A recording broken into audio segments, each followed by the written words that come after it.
Então, a Apologia de Sócrates é o texto mais conhecido de Platão. É a defesa do Sócrates diante do tribunal de atenienses que ia julgá-lo. O Sócrates foi acusado de duas coisas: de corromper a juventude e de não acreditar nos deuses das cidades, mas tentar introduzir outros deuses. Os seus acusadores foram Meleto, Anito e Lico, dos quais só o Meleto aparece em alguns momentos para responder rapidamente algumas perguntas do Sócrates. Sócrates se defende das acusações, então apologia em grego quer dizer defesa, diante de centenas de atenienses. Em alguns lugares a gente encontra o número de 501, que alguns comentadores dizem que era um número de atenienses que iam julgar. E, como resultado do julgamento, ele pode ser condenado à morte.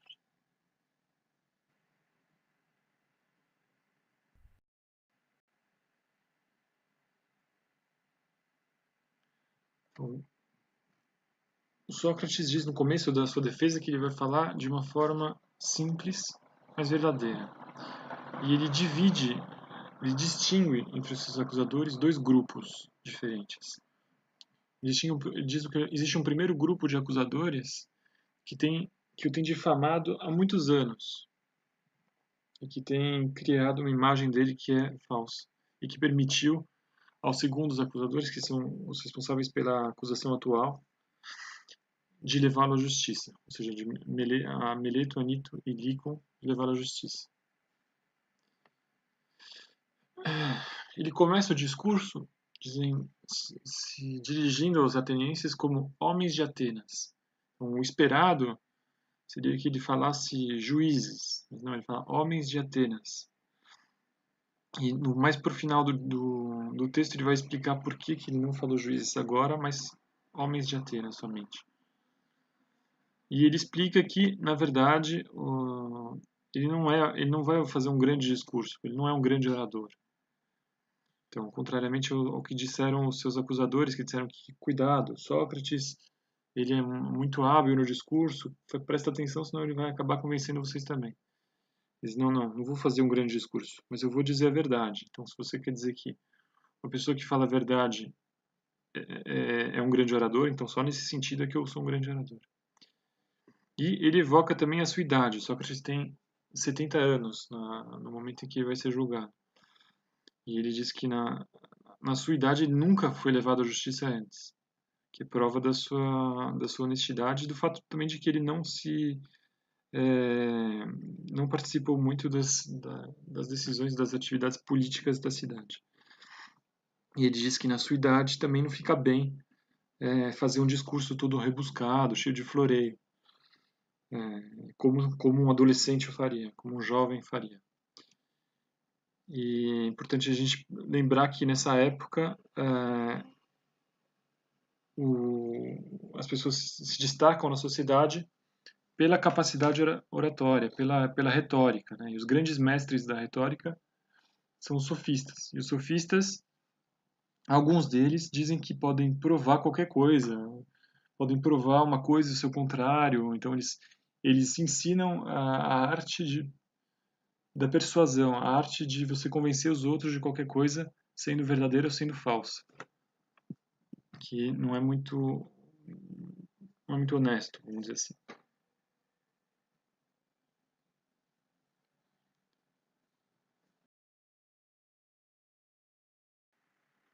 Então, a primeira acusação, aquela que a antiga, que vem sendo feita contra Sócrates há muitos anos, ele enuncia da seguinte forma: Sócrates é culpado de conduzir investigações inconvenientes sobre o que se passa sob a terra e nos céus, fazer do argumento mais fraco o mais forte e ensinar os outros a fazer o mesmo. Então, ele é culpado de ficar investigando o que não interessa. Ele é culpado de transformar um argumento fraco num argumento forte. Ele é culpado de ensinar os outros a fazer a mesma coisa, de corromper os outros, de corromper a juventude. E na época os pensadores, né, o tipo do pensador, do intelectual, a imagem que eles têm é que eles não acreditam muito em nada, né? Então, como os sofistas, por exemplo, se eles podem convencer as pessoas de qualquer coisa, de uma coisa e do seu contrário, no fundo é porque eles não devem acreditar em nada. E uma dificuldade a mais é que não dá para identificar exatamente quem são esses acusadores, porque eles têm falado, cada um no seu círculo, de boca a boca, então não dá para saber muito quem é que tem falado isso, mas é um grupo, são várias pessoas, vários intelectuais que não gostam do Sócrates, não gostam do que ele faz e que o tem difamado, né? A única exceção é Aristófanes, que escreveu uma comédia, As Nuvens, e que esse é o único que pode ser identificado. Então, As Nuvens, a comédia escrita por Aristófanes, são uns 20 anos antes da data do julgamento, mais ou menos em 423 a.C. E o retrato que essa comédia mostra do Sócrates, né, um pouco esse retrato desse intelectual, como de um sofista, ou de um cara meio esquisitão, que não acredita nos deuses da cidade, que adora as nuvens, né? No caso, Sócrates ele diz que é adorador das nuvens como divindades, e um cara que ensina malandragem retórica, né? Que ensina um pouco a desonestidade intelectual aos jovens. E o Sócrates pergunta quais desses dois grupos de acusadores são os mais temíveis, né? Quais são os mais perigosos? Os mais perigosos são os primeiros. Por quê?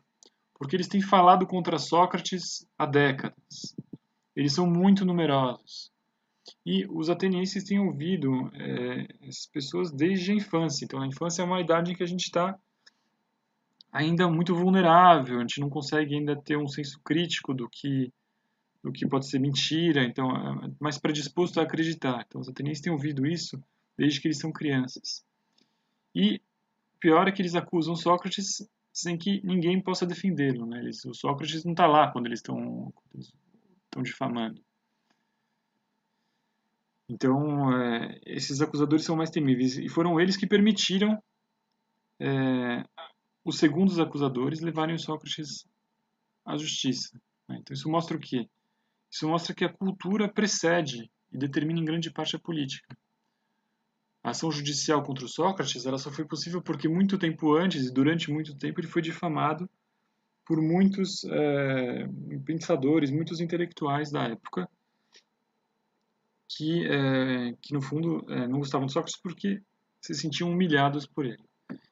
Então isso mostra que tudo que a gente faz na verdade depende de como a gente vê as coisas, né? De como a gente enxerga o mundo, de como o que a gente pensa e o que a gente sente. E isso tudo é mediado pela cultura. Então, a ação política, como o julgamento de Sócrates, né, uma ação, quando chega às vias de fato, vamos dizer assim, ela é limitada pela cultura, é limitado pelo que as pessoas pensam e a forma como as pessoas veem as coisas.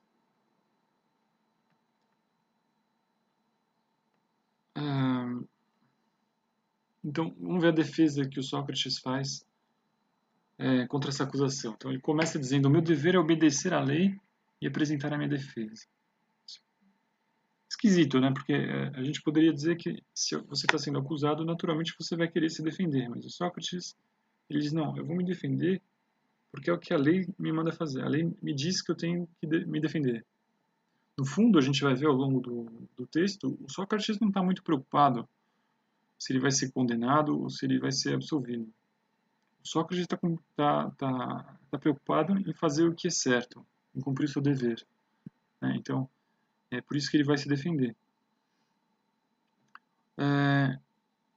Ele diz que ele não se considera um perito em ciência natural, né? Porque a acusação dizia, bom, ele está investigando o que tem embaixo da terra, o que tem nos céus. E o Sócrates fala, não é, isso daí nem me interessa, eu não tô, posso até ter estudado o assunto, mas não é sobre isso que eu falo, né? Não é esse o tipo de investigação que eu faço. E efetivamente a gente vê nos diálogos socráticos o centro da preocupação dele são questões mais de ética e de política. A preocupação do Sócrates é com a virtude, é como a gente tem que fazer para se tornar uma pessoa melhor.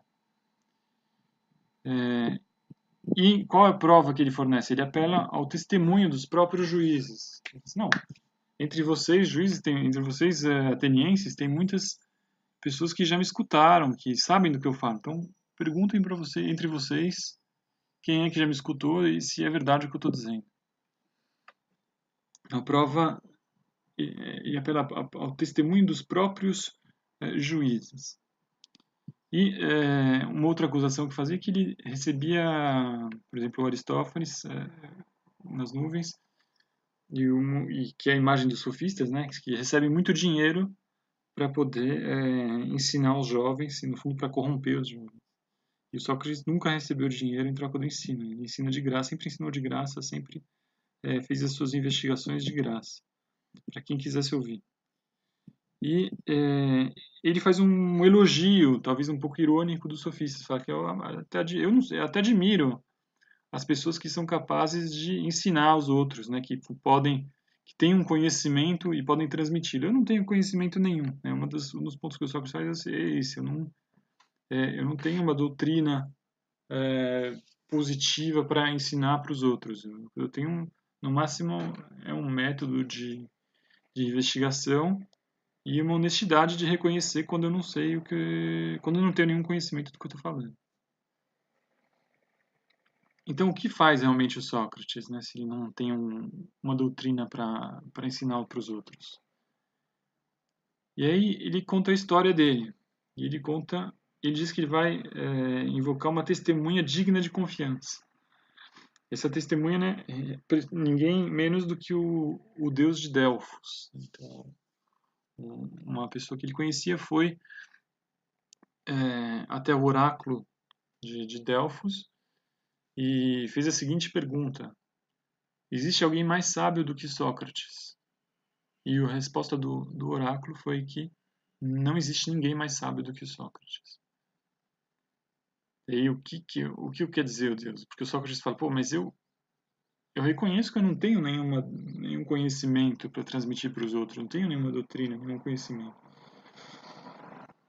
O que Deus está querendo dizer quando ele diz que eu sou mais sábio? Sem dúvida tem outras pessoas que sabem mais do que eu, que têm alguma coisa para ensinar para os outros. Então ele fala assim, eu vou tentar entender o que Deus está querendo dizer e eu vou começar a investigar as pessoas que parecem ser sábias ou que têm fama de serem sábias. Então ele começa indo nos políticos, que são no fundo são os grandes retóricos, né? Eles dizem, ele começa a perguntar para os políticos se ele, o que ele sabia, como é que era, o que ele ensinava para os outros, como é que ele sabia disso, e com o decorrer da investigação ele chegava à conclusão de que a pessoa que ele estava investigando, na verdade, não sabia o que ela acreditava saber. E, nesse sentido, Sócrates é mais sábio do que ele, porque pelo menos o Sócrates sabe que ele não sabe esse assunto.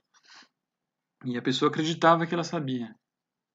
E, claro, vocês podem imaginar que, quando ele faz isso, a pessoa não fica muito contente, né? Que na frente de todo mundo, o Sócrates mostrou que, na verdade, ela não sabia nada.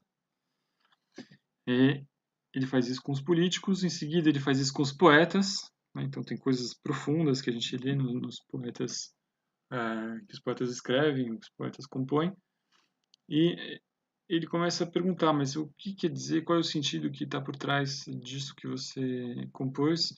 E ele percebe que, na verdade, os poetas não sabiam explicar. Então, que todas as pessoas que estavam ao redor podiam dar uma explicação melhor do que a do próprio poeta. Então, ele fala que talvez o poeta seja como uma espécie de profeta ou de oráculo que diz coisas que não vêm dele e que ele não compreende muito bem. Então, depois de investigar os profetas e chegar à conclusão que os profetas também não tinham essa sabedoria, ele se pergunta, mas será que não tem mais ninguém, né? Então ele fala os artesãos, as pessoas que sabem construir coisas, que têm dominam uma técnica. Elas com certeza sabem mais do que eu. Então ele vai e começa a questionar, a interrogar os artesãos. E ele percebe que os artesãos, pelo fato de dominarem uma técnica, eles também acham que eles podem palpitar sobre todas as outras coisas, que o fato de conhecer, ter um domínio em um campo, um determinado campo, do conhecimento faz com que eles conheçam tudo, né? Então eles se acham conhecedores de tudo só porque eles têm um conhecimento de uma certa técnica. E o Sócrates fala, pô, mas se eu tivesse que escolher entre estar iludido dessa forma e achar que eu conheço tudo só porque eu domino uma certa técnica, se eu tivesse que escolher entre estar iludido dessa forma ou ser como eu sou agora, ter a, o, o conhecimento de que, na verdade, eu não sei as outras coisas, né? Ou seja, ter esse autoconhecimento de saber que eu não sei essas coisas, o que eu preferiria? Eu preferiria ser como eu sou. Então, nesse sentido, eu acho que eu também devo ser mais sábio do que esses artesãos. Né? E aos poucos ele vai fazendo isso com todo mundo que tem uma fama, e ele vai recrutando inimigos, vamos dizer assim. Então, as pessoas vão ficando cada vez mais irritadas com ele, e é assim que vai começando a má fama e a difamação. Então, isso mostra uma coisa muito interessante sobre a humildade e sobre o que se chama na época de hubris, né? Ou hubris, que a gente vai examinar agora. Então, uma das coisas que a gente pode pensar de tudo isso é que talvez o conhecimento humano não seja possível. Né? Então, Sócrates falou, a única coisa que eu sei é que eu não sei nada. Né? Então, a ideia do ceticismo. Né? Então, só sei que nada sei. Então, na verdade, isso pode acabar servindo de desculpa, né? Para a gente não abandonar a busca do conhecimento. A gente não estudar. Então, fazendo de toda forma, de qualquer forma, o conhecimento é impossível. Então, vou fazer alguma outra coisa com o meu tempo, né? Em vez de estudar.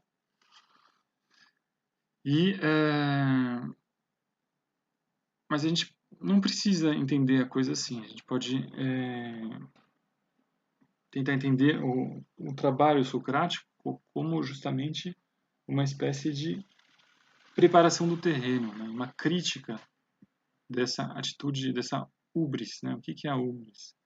Então, a definição do Aristóteles, que o Aristóteles dá na hubris na retórica, é fazer ou dizer algo para envergonhar sua vítima. Não para conseguir alguma coisa com isso, mas apenas pelo prazer. Então, a pessoa que humilha os outros, que agride ou verbalmente ou fisicamente uma outra pessoa, não para conseguir alguma coisa, para roubar alguma coisa, para se vingar, mas simplesmente pelo prazer de humilhar os outros. Né? Acha que ele, quando humilha os outros, quando degrada alguém, ele se sente melhor. Então, essa atitude, né, essa é uma atitude de orgulho, né, de arrogância, que da pessoa que se considera melhor, que busca diminuir os outros para se exaltar. Então, e a hubris também pode ser entendida como uma relação à divindade. Né? Então, o homem que faz isso, ele não aceita nada que esteja acima dele, nenhuma ordem sobrenatural, supra-humana. E a hubris, é o que a gente pode entender, é um dos principais obstáculos ao conhecimento, porque a pessoa que já pensa que ela é melhor que os outros, já pensa que ela sabe tudo, ela não vai querer aprender. Então, por isso que então aqui é uma outra forma de entender a coisa, né? Por isso que, por exemplo, Hugo de São Vítor, né, um grande filósofo do século XII, fala que a humildade é o começo de todo aprendizado. Então, ele dá três regras, vamos dizer assim, sobre a humildade. A primeira é que não se deve considerar como vil, como que não vale a pena, nenhuma ciência e nenhuma escritura. Ou seja, toda ciência, toda escritura tem um valor.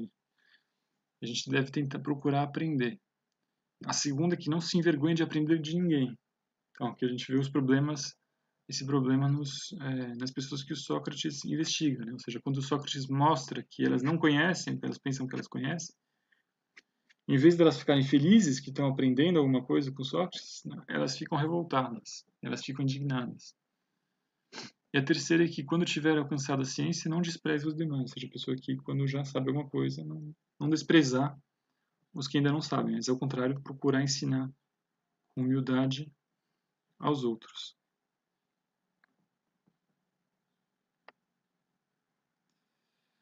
Então isso é o que faz o Sócrates e é como ele se defendeu dessa acusação. Então, aí a gente pode passar para a segunda acusação. A acusação atual, o Sócrates enuncia assim, né? Sócrates é culpado de corromper a juventude e de não reconhecer os deuses que a cidade reconhece, mas no lugar destes, novas divindades. Então, o Sócrates é uma acusação de impiedade, né? Está sendo acusado de não reconhecer os deuses das cidades e, pior ainda, ou tão ruim quanto, ele está sendo acusado também de corromper os jovens. Como Sócrates se defende? Na primeira coisa que ele faz, no começo da sua defesa, é dizer, não, o verdadeiro culpado é o Meleto, que é um dos seus acusadores. E o Meleto, ele finge que ele leva a sério essas questões sobre honrar os deuses da cidade e a juventude, mas ele não se importa com isso verdadeiramente.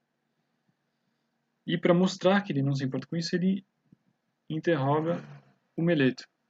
E no interrogatório, ele vai mostrando, na verdade, que o que o Meleto está falando é completamente absurdo e ele o expõe ao ridículo.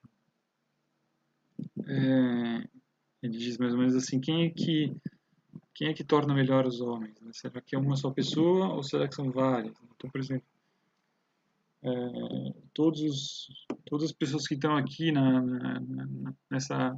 nesse tribunal, todos os juízes aqui, será que eles são capazes de tornar os homens melhores? Como ele quer agradar a todo mundo, ele diz, sim, claro. E os magistrados, e todos os líderes, ele vai dizendo, sim, esse também. Então, quer dizer, todo mundo pode tornar os jovens melhores. Só Sócrates é que corrompe os jovens. Aí ele fala, não, isso é completamente absurdo. Né? Então, faz uma comparação com qualquer outra arte, né? O cara que treina os cavalos. Então, é um cara que sabe treinar os cavalos. Não é toda a cidade que sabe como é que faz isso. A pessoa que domina qualquer técnica, na verdade, é sempre um grupo restrito. Então, e tem sempre aqueles que dominam melhor a técnica do que outros. Então, com isso, ele mostra que o que o Meleto está dizendo é completamente absurdo e só serve para atacar o Sócrates. Em seguida, será que ele corrompe os jovens? Então, ele pergunta, eu corrompo os jovens voluntariamente ou sem querer? E ele fala, não, você corrompe voluntariamente. Eu falo, não, mas espera aí. Uma pessoa má, ela faz o mal às pessoas que estão ao redor dela. É verdade. Então quer dizer que tornar mal uma pessoa que está ao seu redor não é muito inteligente. Quer dizer, não vai te ajudar muito, porque a pessoa vai acabar fazendo mal para você mesmo. Então, se o Sócrates corrompe os jovens com quem ele tem contato, ele está fazendo isso de uma forma involuntária, por ignorância. Porque se ele fizesse de propósito, seria burrice, né? Estaria prejudicando a si mesmo. E se ele faz de forma involuntária, então ele não merece punição, ele merece uma advertência, ele merece uma instrução. Só que o Meleto nunca o advertiu, nunca procurou instruí-lo.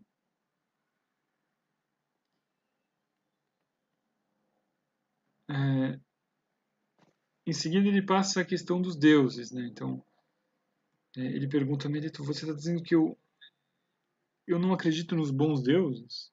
É isso, eu acredito em deuses, mas não são os deuses da cidade, são outros deuses? Ou você está dizendo que eu não acredito em nada, eu não acredito em Deus nenhum? Aí o Meleto fala, não, você não acredita em nada, eu estou te acusando de não acreditar em nada. Então Sócrates ele diz, espera aí, claro que eu acredito na existência de um daimon, por exemplo. Então, um daimon a gente vai ver mais para frente, é um ser intermediário entre os deuses e os homens.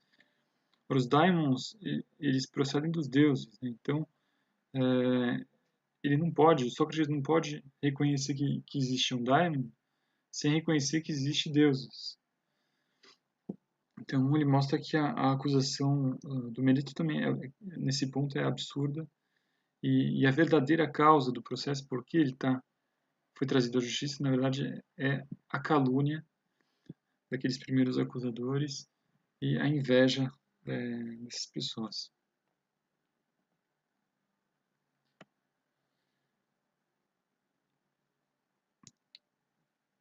Então, assim, o Sócrates, depois de ter defendido da segunda acusação, da acusação atual,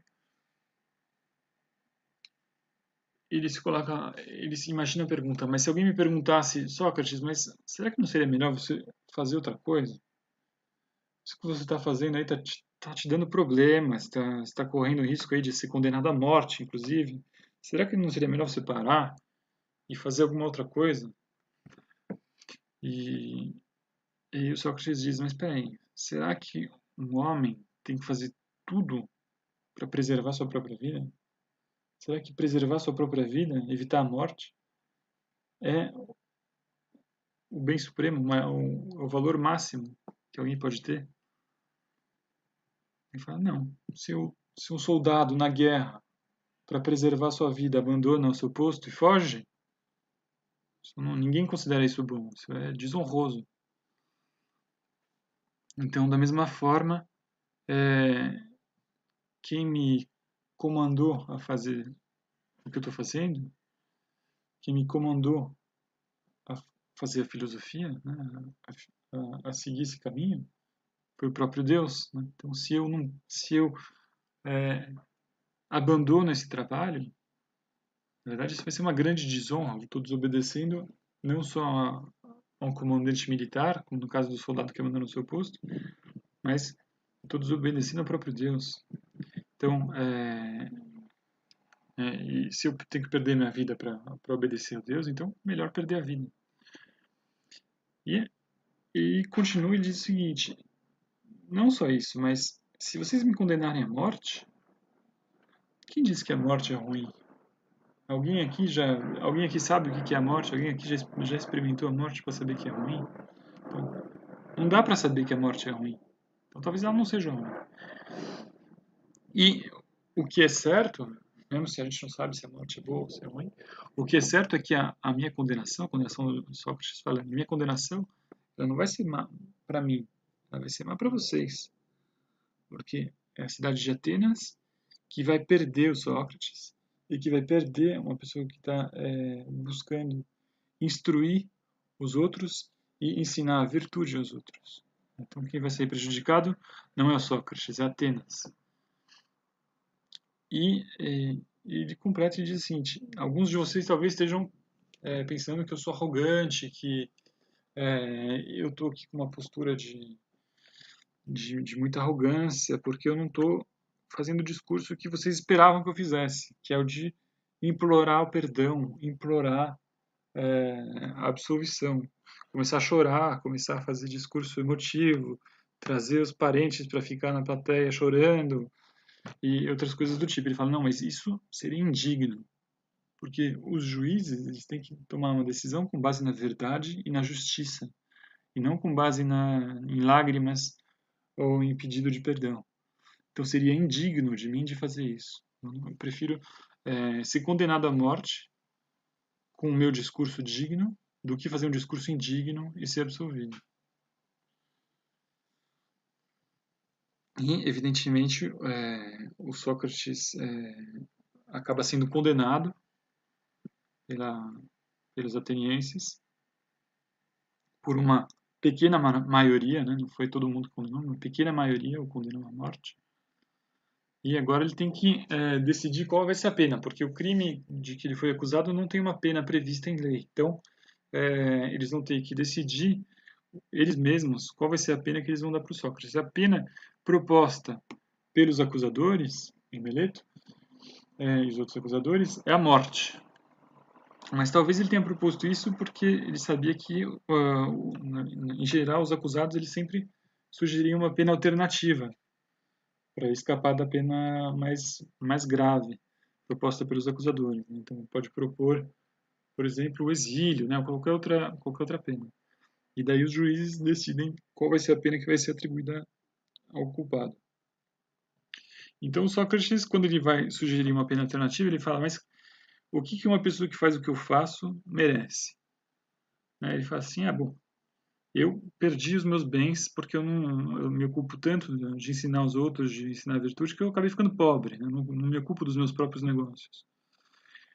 E como que eu faço bom para a cidade? Eu acho que a pena para fazer isso deveria ser eu poder tomar minhas refeições no Pritaneu, que é o lugar onde os vencedores dos Jogos Olímpicos iam comer. Né? Então, na verdade, é uma pena que, na verdade, não é uma pena, né? É como se fosse um prêmio. Então, o tribunal cairia num ridículo completamente total se ele condenasse Sócrates e logo em seguida desse como pena um prêmio. Né? E ele continua falando, mas vocês podem achar que eu estou sendo arrogante de falar isso. Mas o que eu posso fazer? Vocês querem que eu proponha? Prisão? Vocês querem que eu, para que eu vou querer ficar vivo, vivendo numa prisão? Eu tô com 70 anos, vou fazer o que numa prisão? Que eu tenho certeza que estar na prisão é um mal, porque eu sei o que é estar na prisão. Mas eu não sei se a morte é um mal. Então, eu não vou me propor uma pena de prisão. Um exílio, mas quer dizer, eu ser expulso de Atenas, mas se nem vocês que são meus compatriotas aqui em Atenas estão aceitando o que eu estou fazendo, né, o meu trabalho de investigação, de filosofia, imagina se os outros vão aceitar. Também não vão aceitar. Para que eu vou ficar indo de cidade em cidade na minha idade? Não me interessa uma multa, mas eu não tenho dinheiro para pagar a multa. Daí ele fala, não, posso pagar talvez um valor irrisório de multa. E o Platão que está do lado fala, não, pode pagar até um pouco mais. Aí ele fala assim, não, então, Platão que está aqui do lado, ele está dizendo que pode até colocar uma multa de tanto que eu posso pagar. Ele me empresta o dinheiro para pagar. Então, obviamente, depois de ter proposto depois de ter discutido a pena, os juízes tomam uma decisão e ele é condenado à morte. E aí ele faz um discurso às pessoas que o condenaram. Ele diz: não pensem que eu fui condenado por falta de capacidade de discursar. Então, estou sendo condenado aqui não porque eu não sei discursar, mas porque eu não fiz o discurso que vocês queriam. Eu não implorei piedade, eu não fiquei chorando, eu não trouxe meus parentes para ficarem chorando. Então, é por isso que eu estou sendo condenado, porque eu me recusei a fazer um discurso indigno. E não pensem que vocês se livraram de ter que justificar a sua forma de viver só porque eu vou morrer. Não. Vocês vão ter que justificar e vai ser cada vez pior, porque as pessoas vão perguntar para vocês por que vocês mataram Sócrates. E aí vocês vão ter que justificar isso também. Em seguida, ele se despede dos que o condenaram e ele faz um discurso aos que o absolveram. E aí ele os chama de juízes. Então, esses são juízes, porque eles julgaram com justiça, eles julgaram na verdade. Por isso que Sócrates os chama de juízes. Até agora ele estava falando aos juízes como estava chamando eles de homens de Atenas. E agora que ele viu os que o absolveram, que julgaram com justiça, ele os chama de juízes, porque agora que eles merecem o nome de juízes. Esses merecem o nome de juízes, mas não os outros.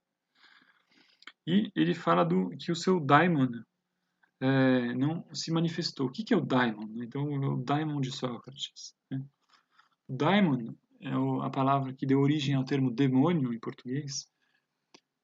Significa, na visão grega, um ser intermediário entre o homem e os deuses. Né? Então, quando a gente fala demônio,